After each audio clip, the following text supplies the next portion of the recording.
चलिए हम लोग क्लास स्टार्ट करते हैं आज का। और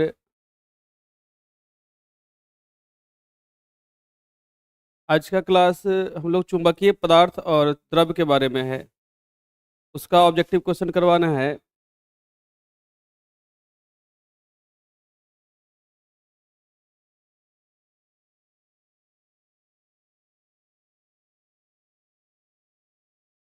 देखना पड़ेगा।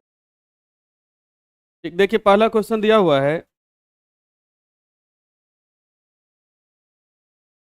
चुंबकीय फ्लक्स है SI मात्रक क्या है। पहला क्वेश्चन दिया है, चुंबकीय फ्लक्स है SI मात्रक क्या है। ठीक नहीं है।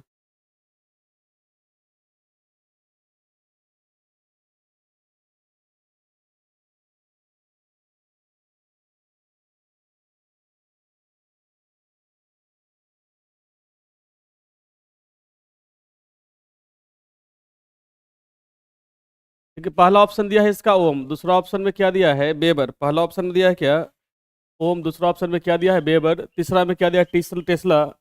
ऑप्शन डी में दिया इनमें से कोई नहीं। थोड़ा सा टेक्निकल इशू है, थोड़ा वेट कर लीजिए 2 मिनट।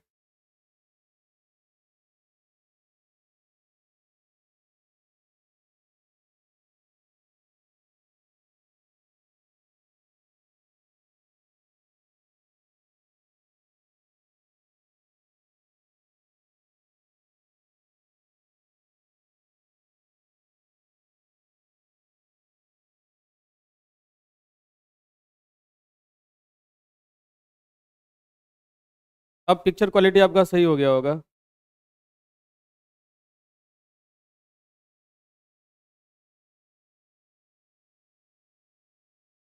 देखिए, तो पहला क्वेश्चन हम लोग बढ़ते हैं। अब क्वेश्चन 1 दिया हुआ है, चुंबकीय फ्लक्स का SI मात्रक क्या है। चुंबकीय फ्लक्स का SI मात्रक क्या है। सबसे पहले तो आपको ये जानना जरूरी है चुंबकीय फ्लक्स किसको कहते हैं। सबसे पहले जानना जरूरी है चुंबकीय फ्लक्स किसको कहते हैं। आपको क्वेश्चन का आंसर तो समझ में आ रहा होगा।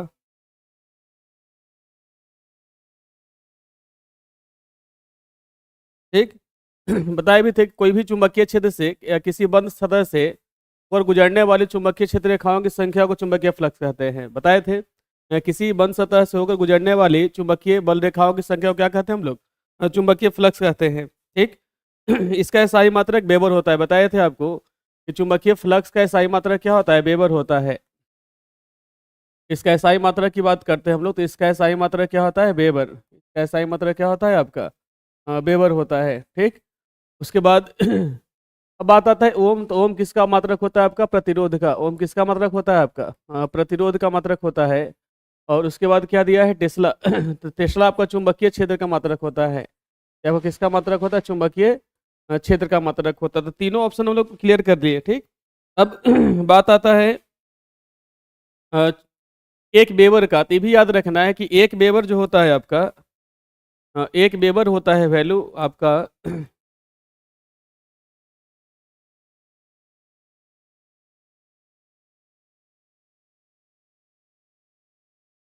एक वेबर आपका होता है किसके बराबर, एक Tesla.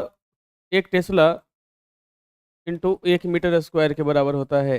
1 Tesla into 1 metre square के बराबर होता है। ठीक। कोई दिक्कत है यहाँ तक, नहीं ना। ठीक। तो ये दोनों चीज़ क्लियर हो गया आपका। एक टेस्ला बराबर क्या हो, एक वेबर बराबर क्या होता है, तो 1 टेस्ला गुना 1 मीटर स्क्वायर होता है। बात करते हैं वेबर का हम लोग। एक आपका जर्मन साइंटिस्ट था, उसका नाम था William Edward weber. William Edward weber नाम था उसका, विलियम एडवर्ड वेबर। उसी के नाम पर आपका वेबर पड़ा है नाम किसका, चुंबकीय फ्लक्स का नामात्रक का। ठीक। दूसरा क्वेश्चन दिया है, तांबा क्या है। तांबा क्या है, तो तांबा इसमें आपको 3 प्रकार का, आप लोग पढ़े होंगे सबस्टांस। तो सबस्टांस 3 प्रकार का आपको बताए थे। एक प्रतिचुंबकीय, प्रतिचुंबकीय, और एक क्या था आपका, अनुचुंबकीय था। अनुचुंबकीय था। और एक था आपका क्या, लौह चुंबकीय था। लौह चुंबकीय था। ठीक ना, डाई मैग्नेटिक, फेरोमैग्नेटिक, और 3 टाइप का सब्सटेंस आपको बताए थे, है ना। अब उसमें बोल रहा है आपको कि तांबा क्या है आपका, अनुचुंबकीय ऑप्शन ए में दिया है, ऑप्शन बी दिया है लौ चुंबकीय पदार्थ, ऑप्शन दिया है सी प्रतिचुंबकीय पदार्थ, और ऑप्शन डी दिया है अर्धचालक। पैरामैग्नेटिक सब्सटेंस कहते हैं हम लोग अनुचुंबकीय पदार्थ को, और फेरोमैग्नेटिक सब्सटेंस लौह चुंबकीय पदार्थ को कहते हैं हम लोग। सेमी कंडक्टर कहते हैं किसको, अर्धचालक कहते हैं। और डायमैग्नेटिक सब्सटेंस कहते हैं किसको, प्रतिचुंबकीय पदार्थ को कहते हैं। ठीक, तो तांबा जो आपका है प्रतिचुंबकीय पदार्थ है। तांबा क्या है आपका, प्रतिचुंबकीय पदार्थ है, जो आपका चुंबकीय क्षेत्र की ओर आकर्षित तो होता है मगर ज्यादा नहीं। बताए थे ना, तांबा क्या होता है आपका, प्रतिचुंबकीय पदार्थ होता है, जो चुंबकीय क्षेत्र के प्रति क्या होता है, आकर्षित होता है। चुंबकीय क्षेत्र के प्रति क्या होता है आपका, ही आकर्षित होता है। तांबा क्या कहलाएगा आपका, प्रतिचुंबकीय पदार्थ कहलाएगा। और इसको हम लोग क्या कहते हैं, डायमैग्नेटिक सब्सटेंस कहते हैं। इसको क्या कहते हैं हम लोग, डायमैग्नेटिक सब्सटेंस कहते हैं। कोई प्रॉब्लम इसमें, कोई प्रॉब्लम हो कमेंट कीजिएगा, बता दिया जाएगा। चलिए नेक्स्ट क्वेश्चन की ओर हम लोग बढ़ते हैं आगे।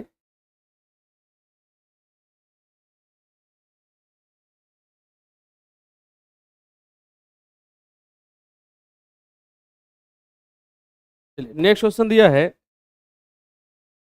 निम्नलिखित में से किसकी चुंबकशीलता अधिक होती है। निम्नलिखित में से किसकी चुंबकशीलता अधिक होती है। ठीक, तो ये बात याद रखना। पदार्थ तीन को बताया, अभी कुछ देर पहले ही बताया कि पदार्थ तीन प्रकार का होता है, लौह चुंबकीय पदार्थ, प्रतिचुंबकीय पदार्थ और अनुचुंबकीय पदार्थ। तो इन तीनों में से सबसे ज्यादा चुंबकशीलता किसका होता है, तो याद रखना सबसे ज्यादा चुंबकशीलता सबसे अधिक होता है लौह चुंबकीय पदार्थ का। सबसे अधिक चुंबकशीलता किसका होता है, लौह चुंबकीय पदार्थ का होता है। और अब सबसे बड़ा बात यहाँ पे भी आता है कि आखिर चुंबकशीलता कहते किसको है। ठीक, आपके मन में भी प्रश्न उठ रहा होगा कि चुंबकशीलता किसको कहते हैं, और चुंबकशीलता का मतलब क्या होता है। ठीक,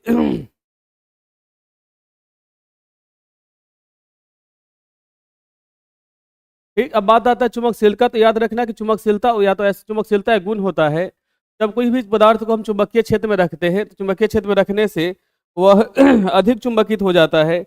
जैसे लोहा होता है, निकेल होता है, ये सब क्या रहता है आपका, जिसमें चुंबकशीलता का मान अधिक होता है। इसमें चुंबकशीलता का मान क्या होता है आपका, अधिक होता है। ऐसे भी कह सकते हैं जो बाहरी क्षेत्र के साथ रखने के बाद संरेखित हो जाता है या उसका चुंबकशीलता बढ़ जाता है। ठीक, तो लौह चुंबकीय पदार्थ की चुंबकशीलता अनुचुंबकीय पदार्थ और प्रतिचुंबकीय पदार्थ की तुलना में अधिक होता है। लौह चुंबकीय पदार्थ का जो होता है चुंबकशीलता, वो अनुचुंबकीय पदार्थ और प्रतिचुंबकीय पदार्थ की तुलना में क्या होता है, अधिक होता है। तो सबसे अधिक चुंबकशीलता की बात करते हैं तो किसका हो जाएगा, लौह चुंबकीय पदार्थ का हो जाएगा। ऑप्शन नंबर सी का क्या हो जाएगा, करेक्ट आंसर होगा।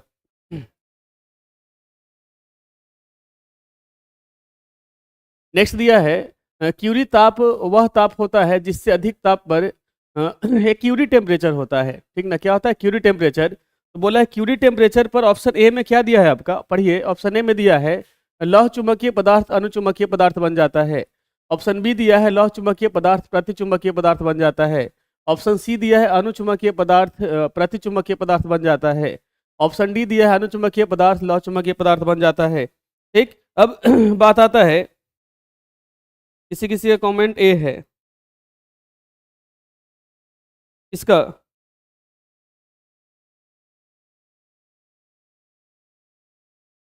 ठीक है, अब सबसे बड़ा चीज होता है कि क्यूरी तापमान हम लोग किसको कहते हैं।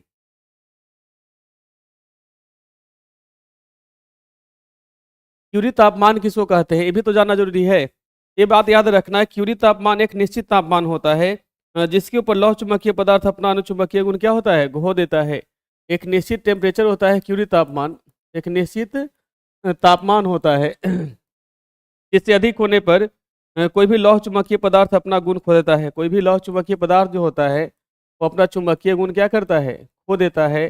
और जब चुंबकीय गुण खो देता है तो तो खोने के बाद लौह चुंबकीय पदार्थ क्या बन जाता है आपका, अनुचुंबकीय पदार्थ हो जाता है। ये बात याद रखना कि लौह चुंबकीय पदार्थ क्या बन जाता है आपका, अनुचुंबकीय पदार्थ बन जाता है। कब, क्यूरी तापमान पर। तो ऑप्शन नंबर ए इसका करेक्ट हो जाएगा। क्लियर। नेक्स्ट दिया है अस्थायी चुंबक, नेक्स्ट दिया है आपका क्या, अस्थायी चुंबक बनाने के लिए पदार्थ का सबसे पहले दिया है निग्राहिता उच्च होनी चाहिए, उसके बाद दिया है निग्राहिता कम होना चाहिए, उसके बाद दिया चुंबकीय धारणशीलता उच्च होनी चाहिए। उसका ऑप्शन नंबर ए और सी दिया है दोनों। मतलब दिया है हाई कोर्सिटिविटी होना चाहिए, लो कोर्सिटिविटी होना चाहिए, हाई मैग्नेटिक इंटेंसिटी होना चाहिए। उसका ऑप्शन नंबर डी में दिया है बोथ ए एंड बी। हम लोग परमानेंट मैग्नेट बनाने के लिए इसमें से कौन सा प्रॉपर्टी यूज होगा। तो सबसे पहले तो आपको यही जानना जरूरी है कि हम लोग निग्राहिता किसको कहते हैं। सबसे पहले ये जानना जरूरी है निग्राहिता किसको कहते हैं। निग्राहिता किसी पदार्थ का एक क्षमता होता है जो चुंबकीय क्षेत्र के प्रभाव से बचाता है। तो क्या करता है, पदार्थ को चुंबकीय क्षेत्र के प्रभाव से क्या करता है, बचाता है। कौन? निग्राहिता। प्रभाव से क्या करता है, बचाता है। अब हमको बनाना है क्या है, स्ट्रॉन्ग परमानेंट मैग्नेट बनाना है। क्या बनाना है, परमानेंट मैग्नेट बनाना है। और पदार्थ को बचाने के बाद क्या करता है, चुंबकीय गुण को बनाए रखता भी है। ये भी याद रखना है। निग्राहिता का डिफिनेशन याद रखना है कि चुंबकीय क्षेत्र के प्रभाव से बचाता है और चुंबकीय गुण को बनाए रखता है। चुंबकीय गुण को क्या करता है, बनाए रखता है।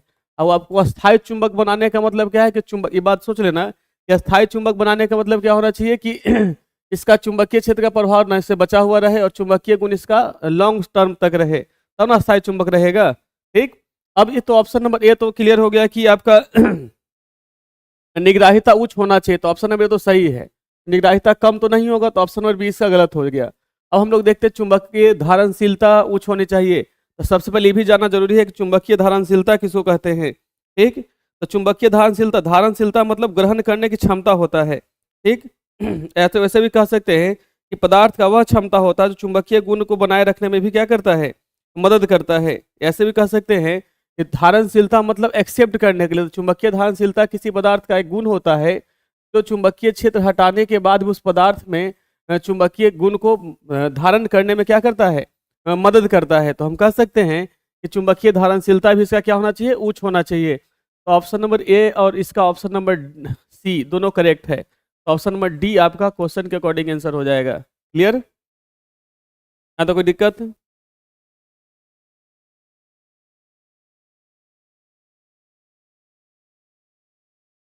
आगे बढ़े ना। नेक्स्ट क्वेश्चन दिया है, पृथ्वी का चुंबकीय अक्ष और पृथ्वी के भौगोलिक अक्ष के बीच का कोण लगभग कितना होता है।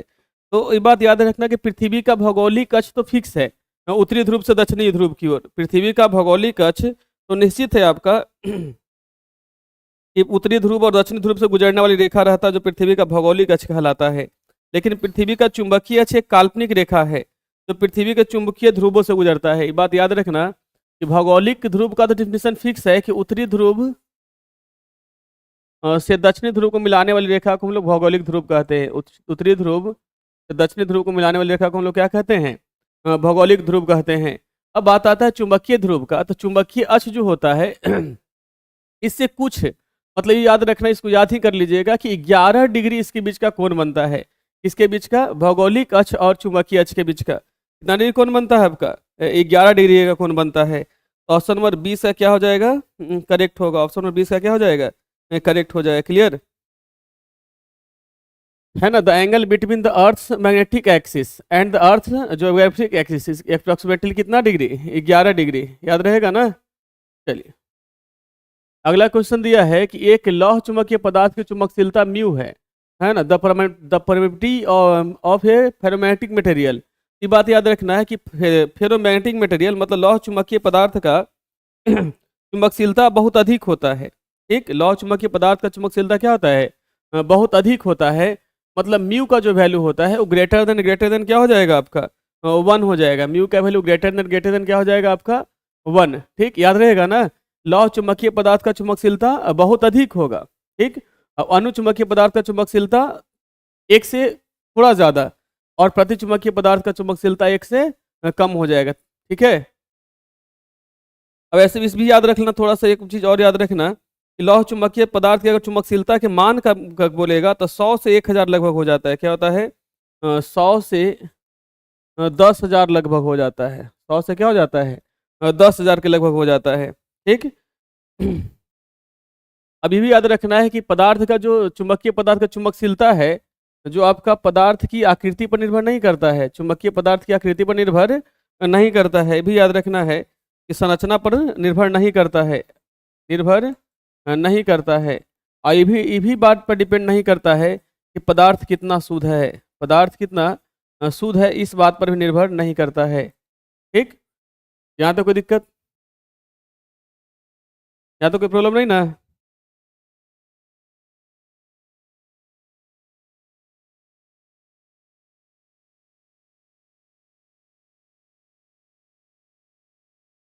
चलिए। अगला क्वेश्चन दिया है कि जब चुंबकीय क्षेत्र की तीव्रता को चौगुना बढ़ा दिया जाता है तो लटकती हुई चुंबकीय सुई का आवर्तकाल क्या होता है? ठीक। जब क्या बोला है, जब चुंबकीय सुई की तीव्रता, जब चुंबकीय क्षेत्र की तीव्रता को 4 गुना कर दिया जाएगा तो लटकता हुआ सुई का आवर्तकाल क्या हो जाता है आपका?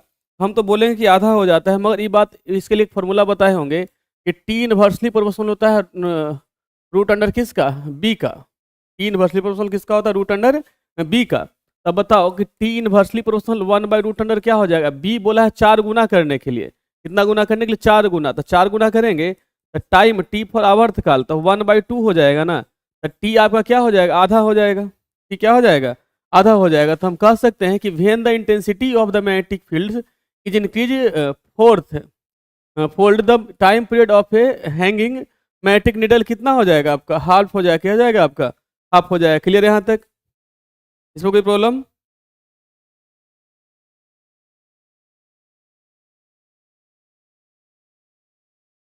ठीक ना? हम कह सकते हैं कि जब चुंबकीय क्षेत्र की तीव्रता को 4 गुना कर देते हैं, 4 गुना करते तो लटकता हुआ सुई, चुंबकीय सुई का आवर्तकाल क्या हो जाता है आपको? आधा हो जाता है। ठीक। चुंबकीय सुई का आवर्तकाल क्या हो जाता है आपका? आधा हो जाता है, क्योंकि चुंबकीय सुई का आवर्तकाल चुंबकीय क्षेत्र की तीव्रता के वर्ग के क्या होता है? व्युत्क्रमानुपाती होता है। वर्गमूल के क्या होता है? व्युत्क्रमानुपाती होता है। लिख देवे किए वहां पे। क्लियर ना? ठीक है, आगे बढ़ते हैं हम लोग। नेक्स्ट क्वेश्चन दिया है ठंडा करने पर अनुचुंबकीय पदार्थ का चुंबकन चुंबकन घटता है। ऑप्शन बी दिया है बढ़ता है। ऑप्शन सी दिया है घटने के बाद बढ़ता है। ऑप्शन डी दिया है इनमें से कोई नहीं। ठीक। अब बात आता है सबसे पहला चीज कि हम लोग चुंबकन किसको कहते हैं? बोलिए।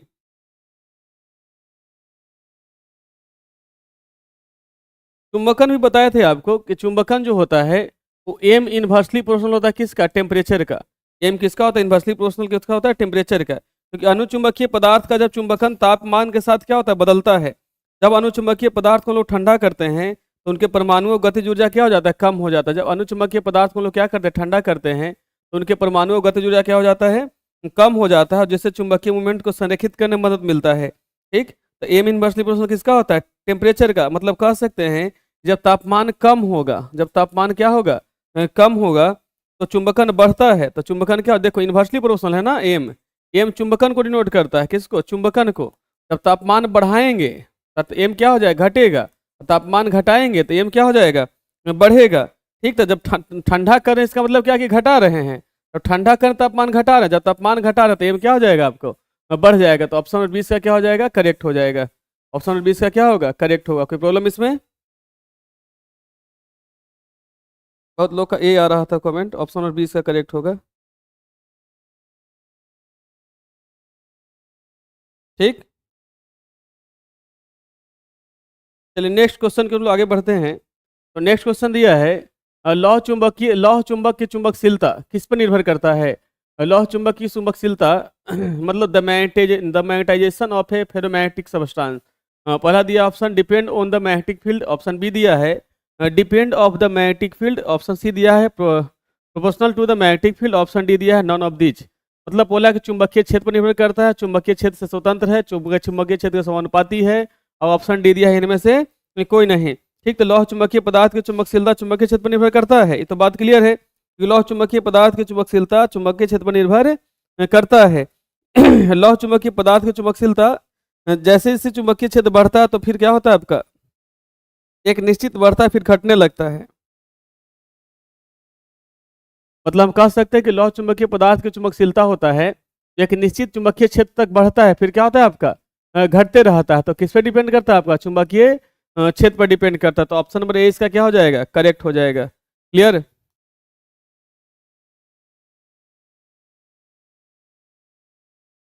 चलिए आप लोग का भी ए दिया हुआ था।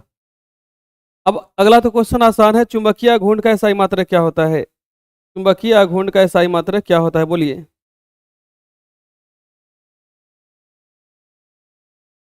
कमेंट कीजिए फास्ट आप लोग।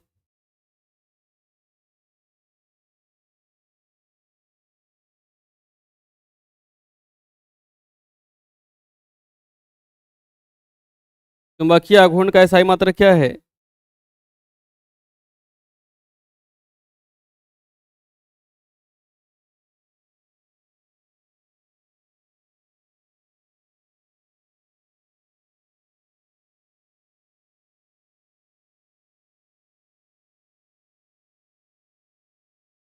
चलिए, तो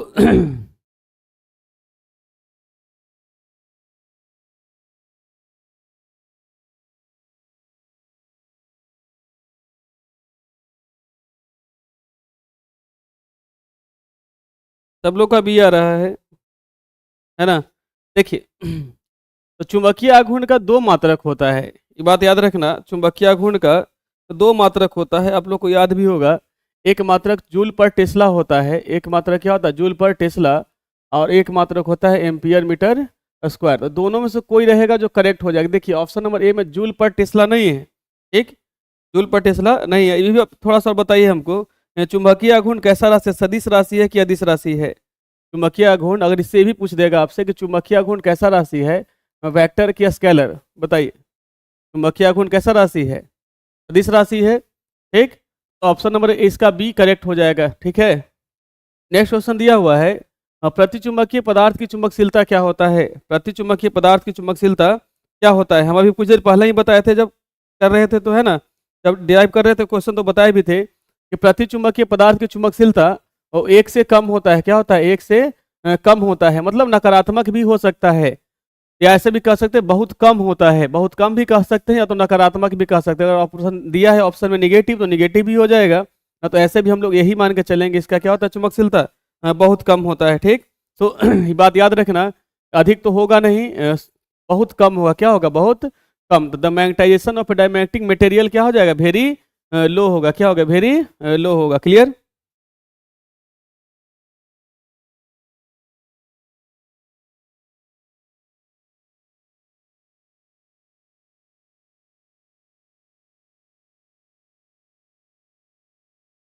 चलिए, नेक्स्ट क्वेश्चन दिया हुआ है, कुछ पदार्थों की चुंबकशीलता एक से कम है। कुछ पदार्थों की चुंबकशीलता एक से कम है, ठीक।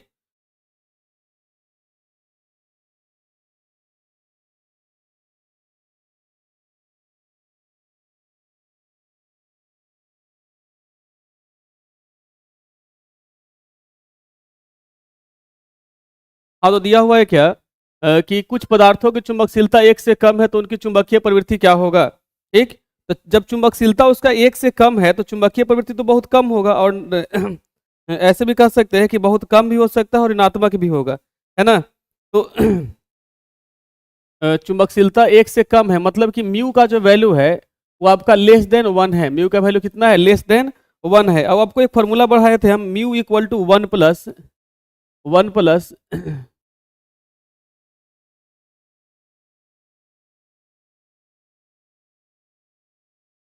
ये आपका चुंबकीय प्रवृत्ति को डिनोट करता है, बताए थे ना, ये किसको डिनोट करता है? चुंबकीय प्रवृत्ति को। और जब म्यू का वैल्यू वन से कम है, मतलब माइनस में मान के चलो रहता है ये, इधर आएगा तो ये भी किस में आ जाएगा? निगेटिव आ जाएगा। तो ये भी आपका क्या, चुंबकीय प्रवृत्ति तो निगेटिव ना आ जाएगा। तो चुंबकीय प्रवृत्ति किस में आ जाएगा आपको? माइनस में आ जाएगा। किस में आ जाएगा? माइनस में आ जाएगा। तो हम कह सकते हैं कि जब चुंबकशीलता का मान एक से कम होगा तो चुंबकीय प्रवृत्ति क्या हो जाएगा आपका? ऋणात्मक होगा। मतलब कह सकते हैं कि सम सबस्टांस है magnetic susceptibility less than one, there magnetic tendency will be, magnetic tendency का क्या हो जाएगा आपका? नेगेटिव होगा। क्लियर? फॉर्मूला सब याद रहेगा ना तो कॉन्सेप्ट जल्दी आसानी से क्लियर हो जाएगा।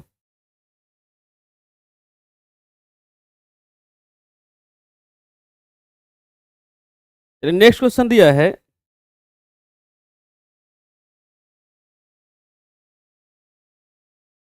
निम्नलिखित में किसकी चुंबकशीलता अधिक होती है? निम्नलिखित में किसकी चुंबकशीलता अधिक होती है? अभी कुछ देर पहले क्वेश्चन को बताए भी थे कि सबसे अधिक चुंबकशीलता लौह चुंबकीय पदार्थ का होता है। सबसे अधिक चुंबकशीलता लौह चुंबकीय पदार्थ का होता है।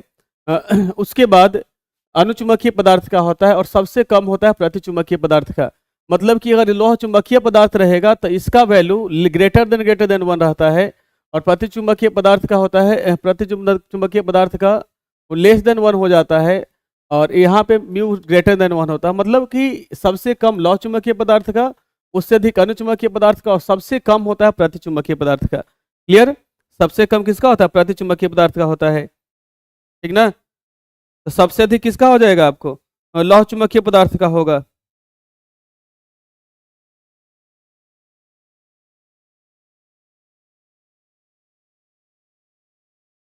ठीक। नेक्स्ट क्वेश्चन दिया है कि प्रतिचुंबकीय पदार्थों की चुंबकीय प्रवृत्ति, प्रतिचुंबकीय पदार्थों की चुंबकीय प्रवृत्ति क्या होता है ना। प्रतिचुंबकीय पदार्थों की चुंबकीय प्रवृत्ति क्या होता है। अभी कुछ देर पहले ऐसा क्वेश्चन बताए हम, और थोड़ा सा आप लोग दिमाग लगे तो इसका आंसर आप लोग दे सकते हैं। बताइए।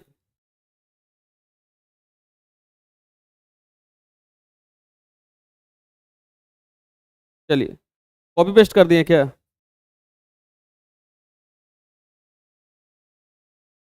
निगेटिव, ठीक है, बिल्कुल। हम्म, ठीक।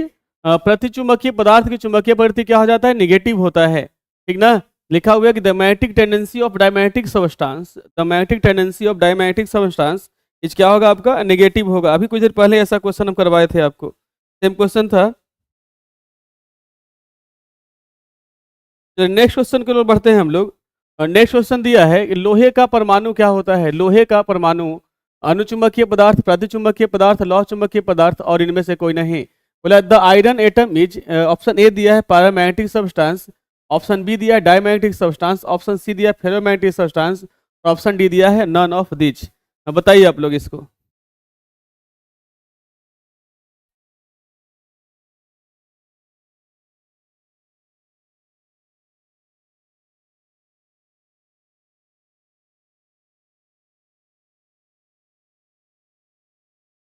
बोलिए।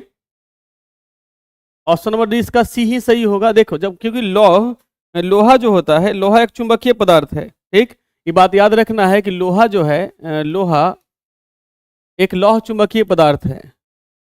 लोहा लौह चुंबकीय पदार्थ है। मतलब बात करते हैं हम लोग, लोहा जो आपका है वो आपका फेरोमैग्नेटिक सब्सटेंस है। लोहा आपका जो है, आयरन, आयरन आपका क्या है, फेरोमैग्नेटिक सब्सटेंस है। जब फेरोमैग्नेटिक सब्सटेंस है तो इसका मतलब होता है कि जब उसको चुंबकीय क्षेत्र में रखते हैं तो चुंबकित हो जाएगा।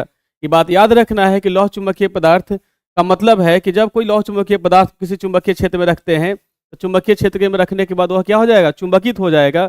जब चुंबकित होगा तो उसमें चुंबक का गुण मौजूद हो जाएगा, उसमें चुंबकीय गुण क्या करेगा, प्रदर्शित करेगा, ठीक। और लोहे के परमाणु में असंगत इलेक्ट्रॉन होते हैं जो चुंबकीय गुण को क्या करता है, उत्पन्न करता है।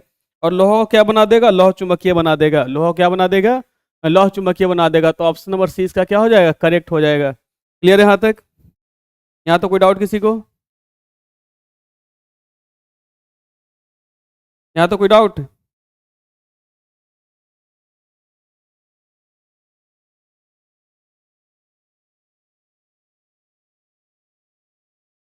चलिए आगे हम लोग बढ़ते हैं। तो नेक्स्ट क्वेश्चन दिया है, तांबा क्या है। क्या है तांबा, क्या होता है, पहला दिया है। ये तो क्वेश्चन रिपीट हो गया। आप लोग बताइए, रिपीट क्वेश्चन है ये, याद हुआ कि नहीं बताइए, देखते हैं।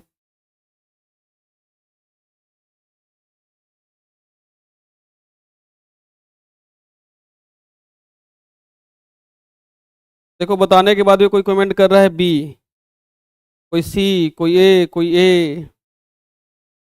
जब सेम क्वेश्चन कुछ देर पहले रिपीट किया तो कैसे आपका आंसर बदल जा रहा है।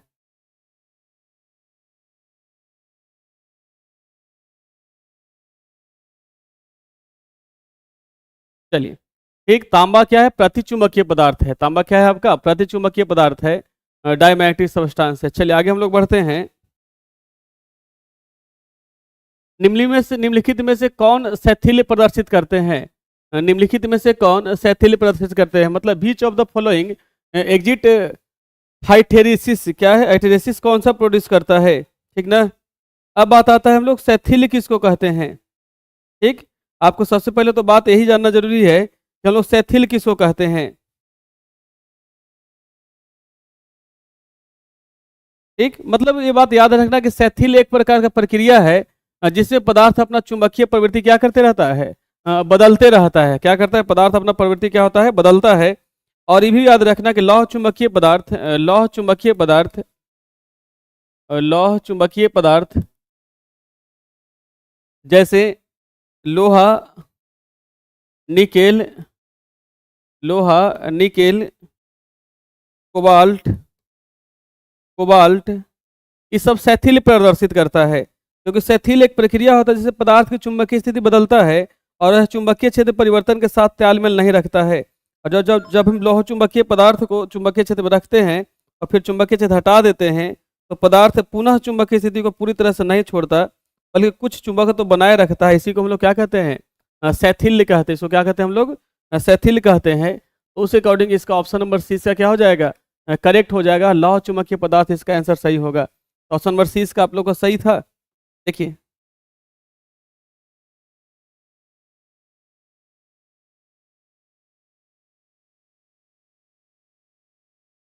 हाइड्रोलिसिस तो बताया ही, अभी आपको बताया ना। हाइड्रोलिसिस एक प्रोसेस होता है जिसमें कोई भी मैग्नेटिक सबस्टांस अपना मैग्नेटिक कंडीशन को चेंज नहीं करता है। या तो जब भी कोई हम लोग फेरोमैग्नेटिक सबस्टांस को जो हम लोग मैग्नेटिक फील्ड में रखते भी हैं और फिर से मैग्नेटिक फील्ड हटा भी देते हैं, तो फिर भी सबस्टांस पूरी तरह से मैग्नेटिज्म की प्रॉपर्टी नहीं छोड़ता है, कुछ ना कुछ उसकी प्रॉपर्टी रहता ही है। नहीं समझे तो बाद में से बता दिया जाएगा। पढ़ते हम लोग नेक्स्ट क्वेश्चन की ओर।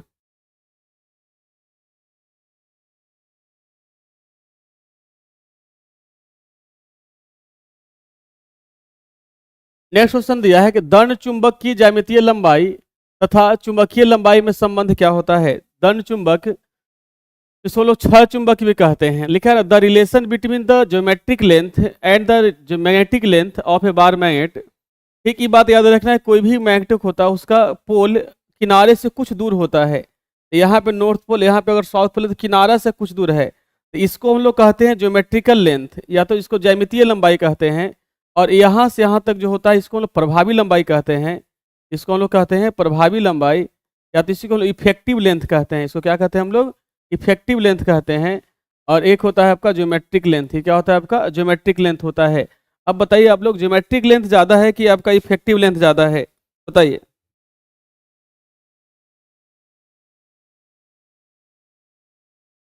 बोलिए, ज्योमेट्रिक लेंथ ज़्यादा है कि इफेक्टिव लेंथ ज़्यादा है? ज्योमेट्रिक लेंथ ज़्यादा ऑफकोर्स दिख रहा है आपको, इफेक्टिव लेंथ कम है। तो जो आपका इफेक्टिव लेंथ को यहाँ पे एल मैग्नेटिक लिखा है, मतलब चुंबकीय लंबाई लिखा है, ठीक ना। तो चुंबकीय प्रभावी लंबाई जो है वो आपका ज्योमेट्रिक लंबाई का कम होता है ना। तो ये बात याद रखना कि एल एम जो होता है ना, 5/6 टाइम होता है किसका? एल जी का, ठीक ना। 5/6 टाइम किसका होता है? L G. एल जी का मतलब ज्योमेट्रिकल लेंथ या ज्यामितीय लंबाई, और एल एम का मतलब चुंबकीय लंबाई या उसको हम लोग कहीं कहीं इफेक्टिव लेंथ भी लिखा हो रहता है, मतलब प्रभावी लंबाई भी होता है। तो ऑप्शन नंबर ए इसका करेक्ट हो जाएगा। ऑप्शन नंबर ए इसका क्या हो जाएगा? करेक्ट होगा। क्लियर? देख लेते हैं कमेंट आप लोग।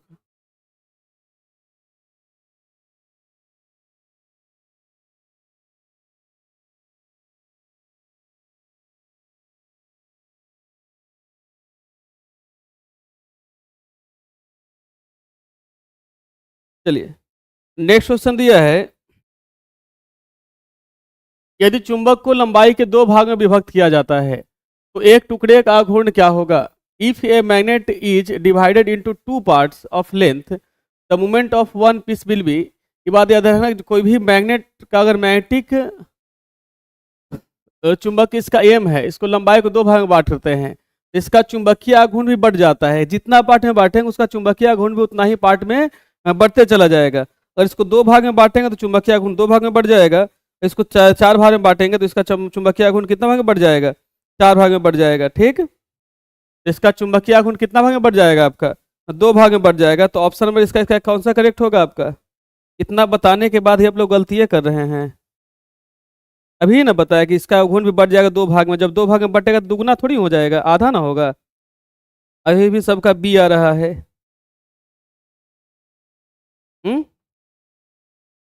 जब दो भाग में बट रहा है तो इसका चुंबकीय आघूर्ण भी दो भाग में बटेगा। जब चुंबकीय आघूर्ण दो भाग में बटेगा तो 2m कैसे होगा? m/2 ना होगा।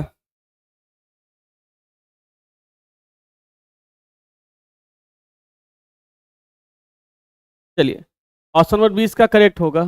ठीक, अगला दिया है, किसी चुंबक को 90 डिग्री से घुमाने में किया गया कार्य क्या होता है? किसी चुंबक को 90 डिग्री से घुमाने में किया गया कार्य क्या होता है? किया गया कार्य का फॉर्मूला आपको पढ़े होंगे, W बराबर mb 1 माइनस कॉस थीटा। क्या होता है? W बराबर mb 1 माइनस कॉस थीटा। ठीक, तो 90 डिग्री से घुमाने में बोला है ना, 90 डिग्री से घुमाने में। एम बी हो जाएगा 1 - cos 90, 1 - cos 90, तो एम बी और 1 - cos 90 का वैल्यू 0, तो एम बी इंटू 1 हो जाएगा, कितना आ जाएगा डब्ल्यू का वैल्यू, एम और बी हो जाएगा, क्या हो जाएगा एम और बी। अब बताइए ऑप्शन नंबर कौन सा सही होगा, बोलिए। वाह वाह, अभी भी डी दिख रहा है आप लोग को? अब तो सोल्व कर दिए हैं।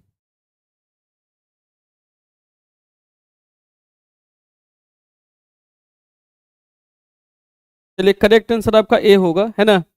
करेक्ट आंसर क्या होगा आपका, ए होगा। ठीक है, अगला दिया है चुंबकीय यौमोत्तर के लंबवत तल में नमन सुई रहता है। चुंबकीय तल के चुंबकीय यौमोत्तर के लंबवत तल में नमन सुई रहता है, उदग रहता है कि क्षैतिज रहता है, कि क्षैतिज उस स्थान के नमन कोण के झुके हुए रहता है, या क्षैतिज से 45 डिग्री कोण पर रहता है, बताइए। बात याद रखना है कि चुंबकीय यमयोत्तर के लंबवत तल में नमन सुई क्या रहता है आपका, क्षैतिज रहता है। क्या रहता है, क्षैतिज रहता है। इसको नेक्स्ट क्लास में जब हम लोग करेंगे ना, तो डीपी में हम डीपीपी में ही इसको थोड़ा सा ये ऐड कर देंगे, पीपीटी में ही डायग्राम चुंबकीय अक्ष का, चुंबकीय निरक्ष का, तो उसमें सारा चीज क्लियर हो जाएगा। अभी थोड़ा टाइम लग जाएगा बताने में, फिलहाल अभी इतना याद रखना है, ठीक। नेक्स्ट क्वेश्चन दिया है किसी चुंबकीय शैथिल लूप का क्षेत्रफल समानुपाती होता है किसका? किसी चुंबकीय क्षैतिज लूप का क्षेत्रफल समानुपाती किसका आपका होता है, बोलिए। ऑप्शन नंबर ए दिया है प्रति एकांक आयतन में उत्पन्न ऊष्मा का, ऑप्शन बी दिया चुंबकीय तीव्रता का, ऑप्शन सी दिया ध्रुव प्रबलता का, ऑप्शन डी दिया इनमें से कोई नहीं।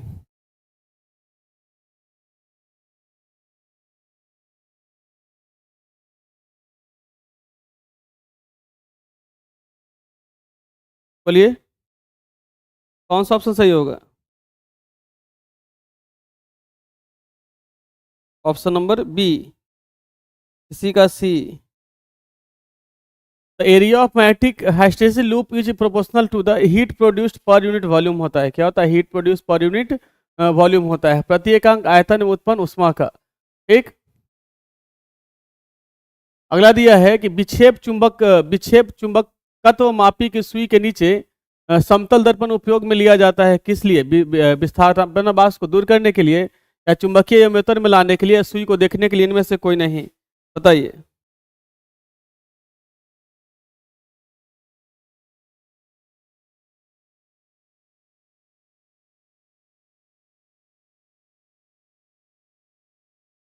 देखिए ये बात याद रखना कि विक्षेप चुंबकत्व मापी की सुई के नीचे समतल दर्पण का प्रयोग इसलिए किया जाता है ताकि उसको विस्थापनाभास को क्या कर सकते हैं हम लोग, दूर कर सकते हैं। क्योंकि जो चुंबकत्व मापी होता है, जो चुंबकत्व मापी होता है, चुंबकत्व मापी होता है, और उसके नीचे हम लोग समतल दर्पण लग लें, समतल दर्पण लगा दें, उसके नीचे समतल दल पर लगाने से होता है क्या है कि सुई और उसका प्रतिबिंब एक ही सीध में देखा जाता है। किसको, चुंबकीय सुई का और समतल में एक ही सीध में प्रतिबिंब देखा जाता है। जब दोनों एक ही सीध में रहता है तो हम लोग कहते हैं कि विरोधाभास नहीं है और सटीक माप लिया जा सकता है। जब दोनों एक ही सीध में रहता है तो हम लोग कह सकते हैं कि विस्थापनाभास नहीं है और सटीक मापन लिया जा सकता है। तो ऑप्शन नंबर ए इसका क्या हो जाएगा, करेक्ट हो जाएगा। ठीक, और नेक्स्ट क्वेश्चन दिया है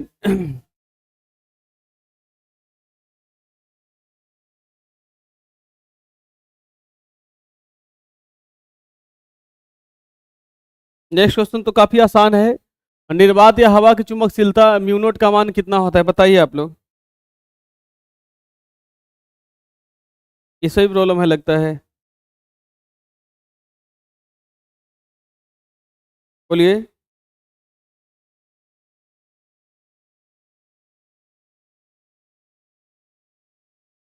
ए, कमेंट कीजिए फास्ट, सबका कमेंट आना चाहिए इसके लिए।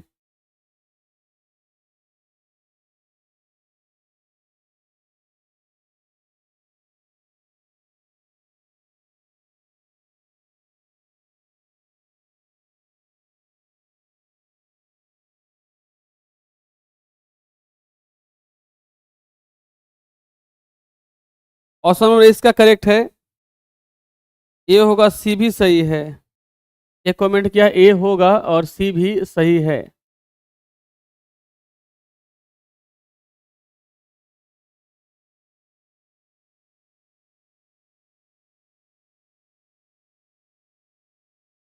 बिल्कुल कहना आपका सही है। ए भी होगा और सी भी सही है, तो ऑप्शन नंबर ए और बी, ए सी इसका दोनों सही है। तो दोनों सेम ऑप्शन दिया हुआ है, 4 × 10⁻⁷ कितना दिया है, -7। तो दोनों आपका सेम क्वेश्चन है, ठीक। आज क्लास खत्म हुआ आपका, आज के लिए इतना है। इसमें कोई डाउट है तो कमेंट कर सकते हैं आप। इसमें कोई डाउट है तो कमेंट कर सकते हैं। क्लास रेगुलर करते हैं फिजिक्स का आप ऑब्जेक्टिव।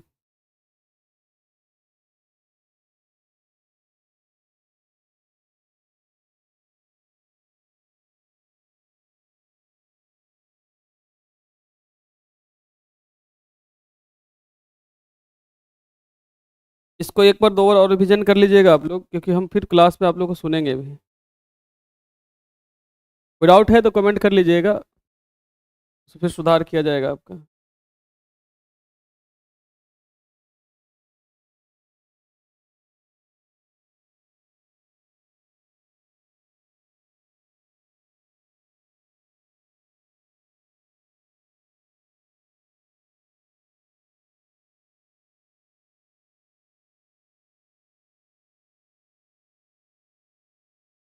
एक बार 19 नंबर फिर से बताइएगा सर। हाँ कल ही सुनाइएगा क्या। हाँ कल ही सुने।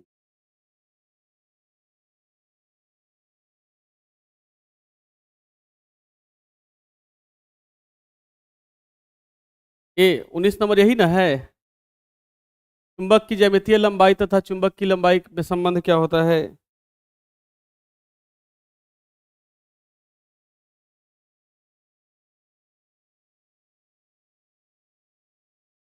देखिए तो यही ना क्वेश्चन है 19 नंबर।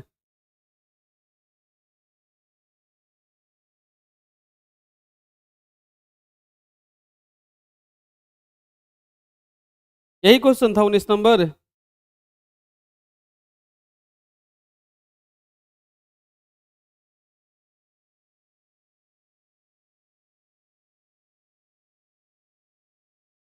कहाँ गया सतीश कुमार। सही तो टिक किया हुआ है इसमें।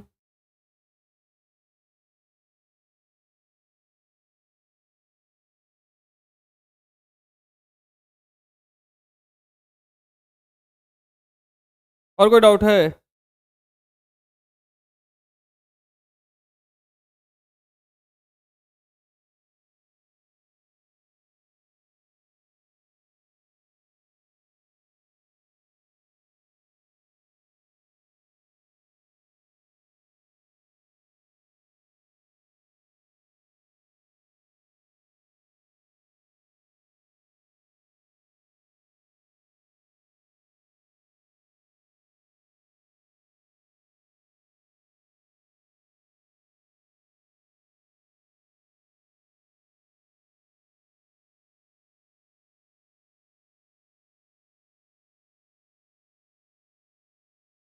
समझ में नहीं आया तो अब समझ में आ गया। हाँ मैथ है क्लास कल से एक्स्ट्रा होगा आपका शाम में, क्लास में बता दिया जाएगा।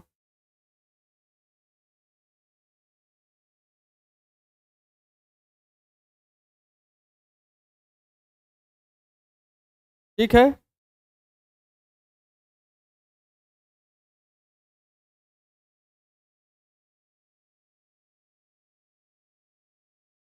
Okay good night.